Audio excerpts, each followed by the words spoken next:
ہم دونوں بھائی محلے کے ہی مولوی کے پاس جا بیٹھے اور ڈرتے ڈرتے اسے سب کچھ بتا دیا۔ مولوی کے سامنے بیٹھے ہم دونوں بھائیوں کے چہروں پر ہوائیاں اڑ رہی تھیں۔ ہم نے جو ماجرا سنایا وہ کوئی معمولی بات نہیں تھی۔ ایک رات کے اندر ہماری زندگی کا دھارا بدل گیا تھا۔ میں بار بار اپنی انگلیوں کو مڑوڑ رہا تھا۔ میرے بھائی کا ماتھا پسینے سے شرابور تھا۔ مولوی صاحب غور سے ہماری بات سنتے رہے۔ میری زبان جیسے بندھی ہوئی تھی۔ مولوی نے ہماری طرف غور سے دیکھا اور پھر کہنے لگا کہ مجھے تمہاری بیویوں سے بات کرنی ہوگی، ان کا بیانات ہی اصل فیصلہ کریں گے۔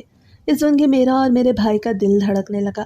ایک طرف خوف تھا کہ اگر ہماری بیویوں نے ذرا سا بھی کچھ الٹا سیدھا بول دیا تو سب بگڑ جائے گا۔ دوسری طرف امید بھی تھی کہ شاید سچ بولنے سے معاملہ سنبھل جائے۔ میرے بھائی نے جلدی سے کہا، مولوی صاحب ابھی گھر مہمانوں سے بھرا ہوا ہے، اگر آپ لڑکیوں سے علیحدہ ملنا چاہیں تو یہ ممکن نہیں ہوگا۔ مگر مولوی کہنے لگا کہ میں سمجھتا ہوں تم دونوں کو زیادہ وقت بھی نہیں لینا چاہیے، ولیمہ قریب ہے، اس سے پہلے فیصلہ ضروری ہے کہ کون کس کا شوہر ہے۔ ان کے الفاظ میرے دل پہ چاقو کی طرح لگے۔ میں نے اپنے بھائی کی طرف دیکھا، اس کی آنکھوں میں بھی وہی بے بسی تھی جو میرے اپنے دل میں تھی۔ ہم نے بہت مشکل سے ان دونوں بہنوں کو مولوی کے پاس لے جانے کے لیے راضی کیا، کیونکہ وہ دونوں تو کسی صورت بھی گھر سے قدم نکالنے کو تیار نہیں تھی۔ ان دونوں نے خود کو بڑی بڑی چادروں میں چھپا رکھا تھا اور پھر کچھ ہی دیر میں ہم چاروں مولوی صاحب کے سامنے بیٹھے ان کو اپنا مسئلہ سنا رہے تھے۔ مگر جتنا پریشان ہم دونوں تھے وہ دونوں بہنیں مجھے اتنا پریشان نہیں لگ رہی تھیں، کیونکہ وہ بالکل خاموش بیٹھی تھیں۔ تب مولوی صاحب نے ہم بھائیوں سے کہا، وہ ہماری بیویوں سے تنہائی میں بات کرنا چاہتے تھے، اور پھر ان بہنوں کی بات سن کے میرے سر پہ تو گویا آسمان ہی ٹوٹ پڑا۔ میرا نام ایاز ہے اور میرا تعلق کوہاٹ سے ہے۔ میں اپنے اماں ابا اور چھوٹے بھائی امتیاز کے ساتھ کوہاٹ کے ساتھ ہی ایک گاؤں میں رہتا تھا۔ ہمارا چھوٹا سا کچا گھر تھا، کیونکہ ابا ایک کپڑے کی فیکٹری میں معمولی سا ہی کام کرتے تھے، جہاں سے آنے والے پیسوں سے مشکل سے ہی ہمارا گزارا ہو پاتا۔ اماں دن بھر گھر کے کاموں کے ساتھ ساتھ محلے کے چند گھروں میں کپڑے بھی دھو دیا کرتیں، تاکہ کچھ اضافی پیسے جمع ہو سکتے اور گھر کے اخراجات پورے کیے جا سکتے۔ گاؤں کے حالات بہت سادہ اور سخت تھے۔ گاؤں کے بچے اکثر کم عمری میں ہی مزدوری شروع کر دیتے، کیونکہ ہمارے گاؤں میں تعلیم کا کوئی خاص انتظام نہیں تھا۔ گاؤں میں تو تعلیم ایک ایسی نعمت تھی جو ہمارے جیسے غریبوں کے لیے صرف خواب بن کے ہی رہ گئی تھی۔ لیکن ماں کو بڑا شوق تھا کہ ہم دونوں بھائی پڑھ لکھ جاتے۔ وہ ہمیشہ مجھے یہ کہتی تھی کہ تو پڑھ لکھ جا تاکہ تو اپنی تقدیر بدل سکے۔ میں نے 5ویں جماعت تک گاؤں کے پرائمری اسکول میں پڑھا۔ اس کے بعد ابا نے کہا مجھے بھی ان کے ساتھ ہی کام پہ لگنا پڑے گا، کیونکہ ان کے کندھے اب زیادہ بوجھ اٹھانے کے قابل نہیں رہے تھے، اور اماں اس بات کے سخت خلاف تھی کہ میں پڑھائی چھوڑ کے اپنے کندھوں پہ کپڑوں کا بوجھ اٹھاتا۔ لیکن گھر کے حالات میرے بھی سامنے ہی تھے، تو میں نے صبح اسکول جانا اور شام کو فیکٹری پہ کام کرنا شروع کر دیا۔ میری عمر اس وقت صرف 11 سال تھی، لیکن میں اپنے اماں ابا کا سہارا بننا چاہتا تھا، کیونکہ تھا تو میں ان کا بڑا بیٹا۔ وقت گزرتا گیا۔ میں دن میں فیکٹری میں کام پہ لگا رہتا اور رات کو ماں کی گود میں سر رکھ کے بڑے بڑے خواب دیکھا کرتا۔ میں نے 7ویں جماعت تک پڑھائی جاری رکھی، لیکن 8ویں جماعت میں داخلہ لیتے ہی حالات کچھ ایسے ہو گئے کہ مجھے اسکول چھوڑنا پڑا۔ ایک دن ابا کا ہاتھ ایک مشین میں آ گیا اور ان کے ہاتھ میں شدید چوٹ آئی۔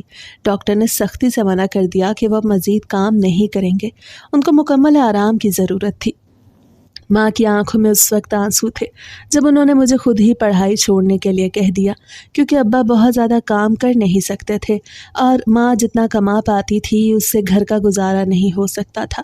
اس دن کے بعد سے میں نے ہی پوری طرح سے ابا کا بھی کام سنبھال لیا۔ ماں کی آنکھوں میں آنسو اور گھر والوں کے لیے 2 وقت کی روٹی کا انتظام کرنا، سب کچھ میرے نازک کندھوں پہ آ گیا۔ مگر تب بھی میرے دل میں پڑھنے لکھنے کا اور کچھ بننے کا خواب زندہ تھا۔ میں روز رات کو اپنی پرانی کاپی نکال کے وہ سب دہراتا جو اسکول میں سیکھا تھا۔ ایک دن فیکٹری کے مالک نے دیکھا کہ میں کونے میں بیٹھا اردو کی کتاب پڑھ رہا تھا، تو اس نے مجھے اپنے پاس بلایا اور پوچھنے لگا کہ تم پڑھنا چاہتے ہو؟ میں نے خوشی سے سر ہلا دیا۔ وہ کچھ دیر خاموش رہا اور پھر مجھے کہنے لگا کہ میرے بیٹے کو پڑھنے میں مشکل ہوتی ہے، کیا تم اسے شام کو پڑھا سکتے ہو؟ وہ مجھے کہنے لگا اگر میں اس کے بیٹے کو پڑھنا لکھنا سکھا دیتا تو وہ اپنے بیٹے کے ساتھ ساتھ میری بھی تعلیم کا سارا خرچہ اٹھانے کے لیے تیار تھا، مگر اس کے ساتھ ہی مجھے اس کی فیکٹری میں بھی کام کرنا ہوگا، کیونکہ میں اپنے کام کے حوالے سے سب لڑکوں میں ہی زیادہ ایماندار لڑکا تھا۔ وہ زندگی کا ایسا پہلا موقع تھا جب میرے دروازے پر آیا تھا، میں نے فوراً ہاں کہہ دی۔ اس وقت میری عمر بھی 15 سال تھی۔ پڑھائی چھوڑے مجھے ایک ہی سال گزرا تھا جب مجھے اس فیکٹری کے مالک کی بدولت اپنی پڑھائی کو ایک بار پھر سے جاری رکھنے کا موقع مل گیا۔ میں شام کو اس فیکٹری کے مالک کے بیٹے کو پڑھانے جانے لگا اور اس کے بدلے میں وہ نیک دل انسان میری پڑھائی کے سارے اخراجات اٹھانے لگا۔ پھر میں نے آہستہ آہستہ دوسرے بچوں کو بھی پڑھانا شروع کر دیا اور امتیاز کو بھی پرائیویٹ ہی پڑھانے لگا، کیونکہ میں چاہتا تھا کہ وہ کم از کم میٹرک ضرور کر لیتا۔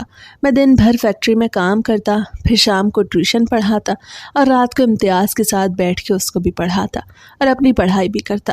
میری نیند کم ہوتی جا رہی تھی، لیکن میرا دل مطمئن تھا کہ میں کچھ بننے جا رہا تھا۔